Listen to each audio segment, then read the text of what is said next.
And you're welcome. Thank you for joining us on Tonight. I am Judith TB. Let's begin tonight by telling you that voting has commenced in the United States.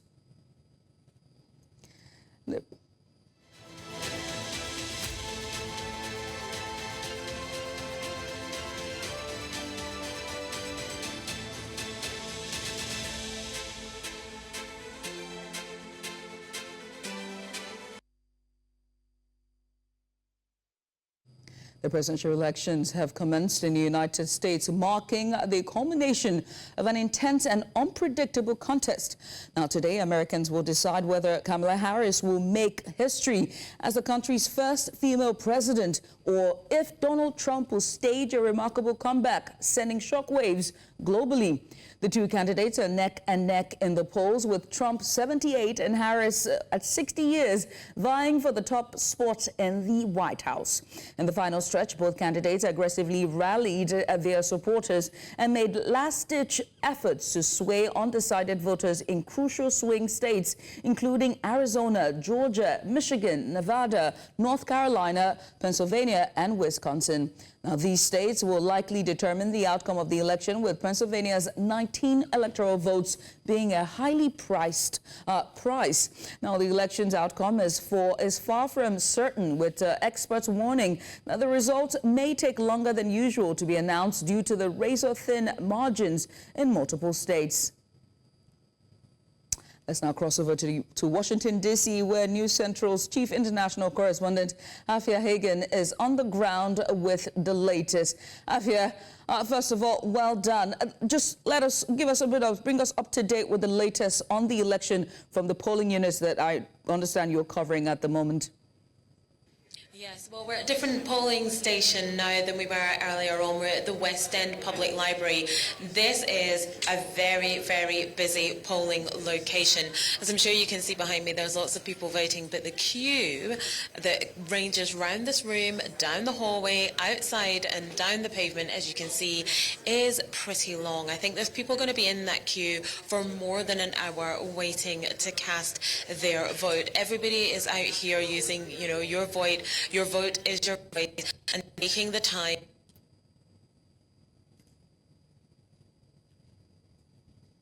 The queues are much longer now, and we have seen that as we have moved around the city.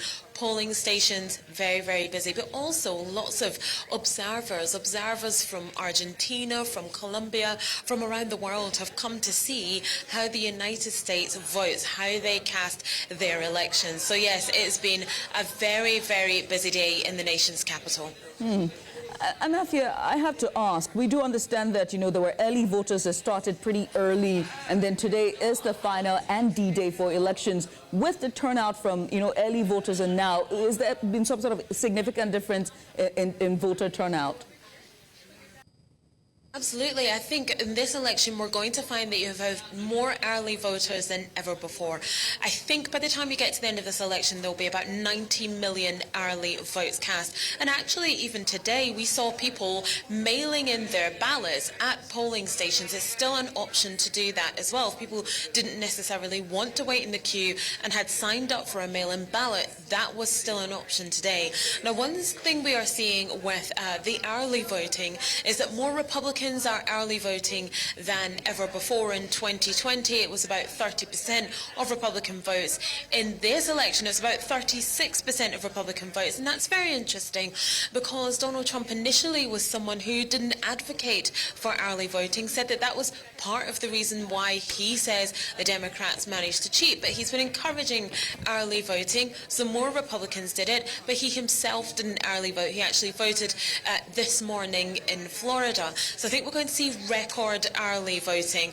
Democrats' early voting is actually down a little bit this year, and in some states, particularly in Iowa, you're seeing older white women, more of them using early voting as well. Well, Avia, we're going to come back to you for more on the early voters as well as the D-Day as you were there at the polling unit. But we need to turn our attention now to some of other guests, to distinguished guests that we have joining us to dive deeper into the elections today. And joining us tonight to delve deeper into the U.S. election are three, or rather, we're going to have three, but for now, we just have two distinguished gentlemen. To begin with, we have Dele Momodu, renowned Nigerian journalist and publisher of the Ovation International magazine. We also have Sharif Folari. He's an esteemed professor of international relations at Texas State University. Well, gentlemen, I want to say thank you so much for joining us. We appreciate you for doing this with us this morning. And let me start with you, Mr. Dele Momodu, and ask what your observations on this very intense and pivotal election between Kamala Harris and Donald Trump, and how do you think this will impact, the final outcome, just looking at the campaign running down to this final day today? Well, let me say a big congratulations to all Americans, regardless of political affiliation, religion, persuasion, and so on. The two leading candidates have campaigned very, very rigorously. In fact, they turned election spellbinding. I hardly sleep every night. I've not slept in over 100 days since Kamala Harris was announced as Democratic candidate. I mean, I've always had a fascination for them because of the showbiz aspect of elections in America. So every night you are glued to the television. So we've been watching early morning when voting started in the US. And by and large, I think it's looking good. No major crises yet. Of course, there have been a few alerts here and there, bomb scares. They all turned out to be false alarms. So we'll be keeping watch tonight. Nobody think it's going to be anyone to predict the eventual winner. Not yet at this moment. So right. We're watching. Donald Trump, a lot of people believe, being a former president and being extremely, extremely popular, might stage a comeback tonight. But no one should underrate the underdog, Kamala Harris, the current vice president of the United States of America. She should not be underrated. She's been able to galvanize Democrats, independents, and even Republicans alike. And so that may work in our favor tonight. If you ask me, I'll say yes. History will be made tonight, no matter who wins. You're right. Either we have the first female and then black president, or we have a comeback kid in Donald Trump. Right. Well, let me turn to you, Sheriff Folari, and ask, right, I'm so glad that I'm going to, first of all, tour the same line as Mr. Dele Momodu and talk about just the rhetoric between these two candidates. Donald Trump has said he would close the border. His rhetoric is very, very different from Kamala Harris, who says she will consolidate on the past and definitely turning up a new page. And also, she campaigned heavily on the issues of reproductive rights for women. But as an expert in international relations, how do you analyze the potential foreign policy implications of a Trump or a Harris presidency? First, thank you for having me. Let me start by saying that the elections are really very close. It's going to be a very close contest, no doubt about that. And if anyone is going to win, most definitely, very slightly, and probably it will come down to the swing states or the battleground states. But the issues of the ballot are really many. One of them is just what you mentioned, and that's foreign policy. In foreign policy, you want to look at the war in Gaza, the Israel-Palestine question, and what the United States has been doing, the disposition of the United States towards that particular unfolding drama in the last 1 year, and of course in the years before now.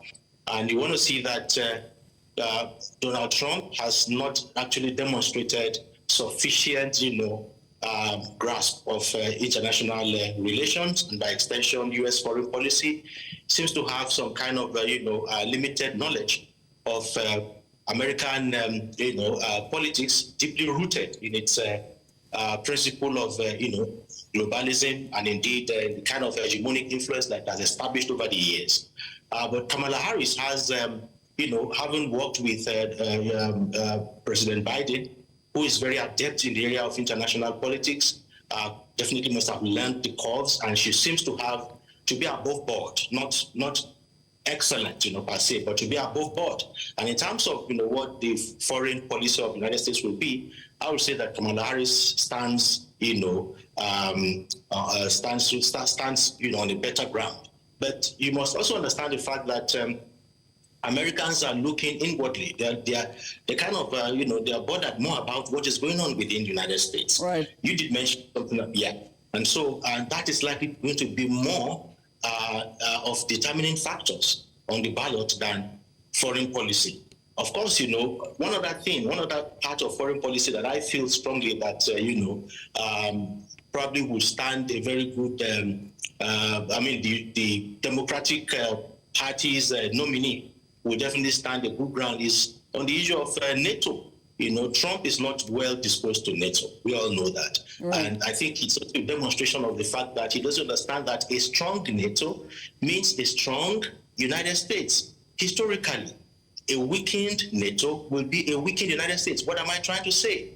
When you don't want your most dependable strategic allies, they are weakened over there, then of course that means you have not paid attention to the fact that one of the reasons why America was invulnerable as far back as the Second World War, in fact, back to the First World War, was that Europe was always there to share intelligence, to kind of, do all the surveillance for it. America is like an isolated country in the sense that it's far removed from continental Europe. And so Europe was able to share a lot of things with it. And that was, that put America on a very good pedestal. So now, not kind of mixing with those big boys in Europe would mean that you're undermining your own, internal and national security by extension. So I think Kamala Harris stands a very good chance in that. But back to what, I said earlier, there are other things on the ballot, which of course include inflation, the economy generally, of course, the issue of abortion, then illegal migration and the rest of them. They're also on the ballot. So it's actually deeper than we think. Let me come back to our chief international correspondent, Afia Hagen, and just ask really, Afia, you been canvassing the entirety of Washington, D.C., just covering the elections in the last 2 days, or rather since the last 2 days. And so I have to ask you, in speaking to the voters at each polling unit you went to, and also to Americans on the street, what was the most crucial thing for them going into the polling unit to vote? What was on their ticket as they cast? What was on their ballot as they cast their vote for what was on their mind for them? And that's a really, really good question. And actually, a lot of people have spoken to me about reproductive rights and how that was very high on their minds when it came to casting their vote, whether that was men or women. And lots of people talking about the right for people to have a choice of what happens to their own bodies. People also talking about wanting to veer away from chaos. One particular person said that they wanted a leader who would be a leader for everyone and a leader for all, and that was very, very pertinent to me. But I was surprised at how many people talked about reproductive rights, and I think that that's a real consensus in this election. I think there's also a feeling that people are tired of the polarization. They are very, very keen for this election cycle to come to an end, and come to an end peacefully, right? But there is a lot of people, yes, reproductive rights high on people's mind, people wanting a change, people wanting a leader who's going to be a leader for all. There are those are the main messages that I've been getting from speaking to people in and around Washington, D.C.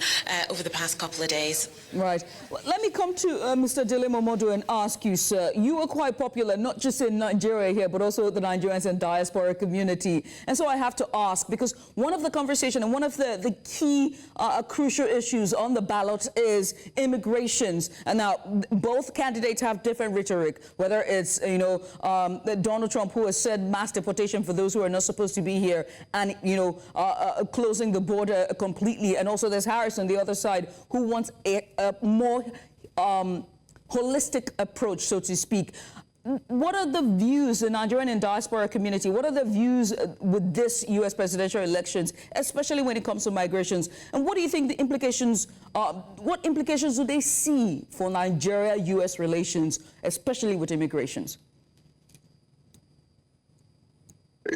Surprisingly, Nigerians are divided over who should be supported, Harris or Trump. Nigerians at home are majorly supporting Trump, while Nigerians living abroad who bear the brunt of whatever government does or does not do, they are more cautious. And so I'm happy that you've delimited it by mentioning Nigerians in the diaspora. Number one, an average African who migrated to the United States went in search of greener pastures, went for the freedom guaranteed in the Constitution of the United States of America, went for that big dream that is a land of dreams, where dreams come true. Unfortunately, for one of the candidates, Mr. Donald Trump, he does not seem to be friendly to immigrants. In fact, he's been threatening hellfire. Any illegal immigrant captured will be deported, and if ever you return to the U.S., you'll be executed. And I'm surprised that some Nigerians still don't care. And they say, yes, we don't mind. He's a strong man. And so it tells you why Africa ends up with the kind of leadership that we get. And I must put this in proper perspective. If Donald Trump wins tonight, it has significant implications for Africa and Africans, because it would embolden African dictators that if Trump can get away with everything he's been getting away with in America, then why can't we do it in Nigeria? That's one of the reasons why a lot of us are worried, and a lot of Nigerians abroad are saying, no, let's go for a woman of consensus. Kamala Harris, in her closing speech yesterday, was very eloquent in attempting to unite America. Said, I will be a president for all Americans. And that is what we should all support. Because back home in Africa, Africans are complaining, Africans are groaning, Africans are mourning, Africans are lamenting like the biblical Jeremiah that things are not working well. But if you don't have a leader with the milk of human kindness, with compassion, then we will all be in trouble. So America tonight is hoping to vote for a woman who has demonstrated that discipline, that etiquette. I heard someone, a presidential candidate in America, calling people idiots on television, calling people lunatics, foolish people, low IQ. For me, I am not comfortable. Even if you are the most brilliant person on earth, if you are the most competent manager of men and resources, the moment you lack manners and you lack anger management, you can never be my friend. And that is my position. Let me come to you, Professor Sheriff Folari, and to the same line as Mr. Dele Momodu here. And he's talked about the far-reaching implications of a Trump administration. Now, we know that far back from 2016, his earlier administration, we saw some level of rhetoric to when he was, with relations with Africa. He called Nigeria the S-hole and said very should I say, disgusting comments about the African continent and people of African descent. And we've seen this as well with the campaign and a comedian coming out to call Puerto Rico, which is a territory of the U.S., island of garbage. So how do you think the outcome of this election will influence U.S.-Africa relations, particularly regarding trade, bilateral relations, security, and even development? Wow, you captured, a couple of, the entire picture of what it has been with the previous Trump administration. And incidentally, not much has changed in terms of Africa-United States relations. In fact, if there's anything at all, Africa has been shifting from the United States, shifting from the West, from the Western Bloc to the Eastern Bloc. United States is becoming less popular in most of Africa, and that has been demonstrated by some countries in the Sahel who have, taken the bold step of not only kicking out their former colonial master, but also extending it to their allies, including the United States, particularly Burkina Faso, Mali, and Niger Republic. So I would say that Africa is kind of shifting. There's a paradigm shift, and Africa is looking towards the Eastern Bloc. So nothing really much is going to change. That is one. The second thing is that, well, if a Donald Trump administration returns, I think I can imagine that it can only get worse. Because even under the President Biden administration, not much really. In fact, part of the rhetoric of the Trump campaign is the fact that Biden is losing grounds, and that America is losing grounds in terms of places that have been its traditional, strongholds in terms of global influence. That America is losing grounds, and one of those grounds America probably is losing is Africa. So. But that doesn't mean that Donald Trump might have, a better strategy to keep Africa within America's, sphere.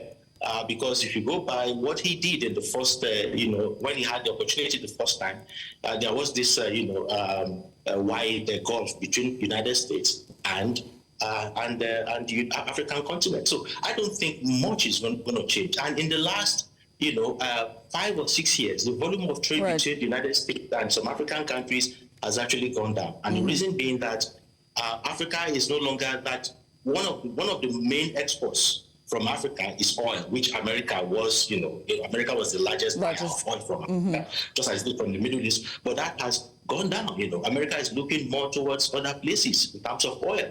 And I don't see much in terms of Donald Trump, but maybe for Kamala Harris, probably because of the bond, the kind of relationship that she has with the American community, and by extension the African continent, maybe something will give. But you recall when she visited, and the rhetoric was about the kind of gender controversy in Africa, and the kind of talking down on African leaders about what they needed to do in terms of incorporating the rights from that, gay rights into Africa, the human rights in Africa, that might not actually sit well with African government. But looking towards the Well, I want to say this is where I have to draw the curtains on today's discussion. Let me say thank you to my esteemed guest, starting with our international correspondent, Chief International Correspondent Afia Hagen, who is live in Washington, D.C., covering the elections. We definitely will patch with you for more during our live coverage of the election, starting 12 midnight. And also to Mr. Dele Momodu, Nigerian journalist and publisher, Ovation International magazine, as well as esteemed professor of international relations at Texas State University. And that's Mr. Sheriff Olarin. Gentlemen and lady, thank you so much for joining us. Thank you. Thank you. So how will the outcome impact Nigeria as the world joins Americans at home and abroad in eager anticipation of who will win the keenly contested 2025 U.S. presidential election? Conversations are being had on the side about what the impact, or rather the result, will have on other countries. At the Nigeria Institute of International Affairs in Lagos, a special roundtable discussion was organized where Nigeria's place concerning the result of America's election was discussed. Our correspondent Bernard Akede attended the roundtable session and filed this report. Take a look. Many believe that because of America's position in global politics, when the country sneezes, the rest of the world catches cold. It is in this regard that several conversations are ongoing about how the winner of this year's election would shape policies that affect several countries, including Nigeria. If this was a Nigerian presidential election, you would find election observers from different parts of the world coming to monitor our election to tell us what is right and what is not right. Now, I think we also have reached a point where we should monitor and observe the elections in America and other parts of the world, because we have also grown in democracy. Regardless of who wins the election, this will be a first in different ways for the country. First female president, or the oldest candidate to run for office.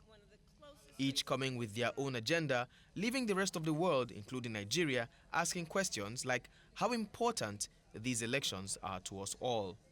Despite all what we say about Trump and about the move to the right in the country and Western, there are important guardrails of democracy which temper so that it is, you do not see, in terms of the president of the USA, using the public service, using the security for partisan political purposes. Over the years, the relationship between Nigeria and the US has been strategic in several ways, so it was not strange for panelists to look into what the relationship will become based on who wins the election. The major challenge that we face in Nigeria would be either in the direction of foreign policy or in terms of US-Nigeria bilateral relations will be our own domestic policies. So whether it is Trump or it is Kamala Harris, if we get our domestic policies right, it wouldn't matter who is president in America. At the conclusion of the elections and emergence of a winner, there will be lessons to learn, from how candidates conducted themselves during campaign to their acceptance or otherwise of the results. These too were on the table for discussion. We are used to conforming with history and what we know about. We resist change. Trump has brought change. Trump is not anti-immigration. He's anti-illegal immigration. Anti-illegal immigration. Trump welcomes immigrants that are documented. As the world awaits in anticipation to know who the next occupant of the White House will be, one thing is certain: the direction of global politics will be impacted one way or the other by the policies of the next US president.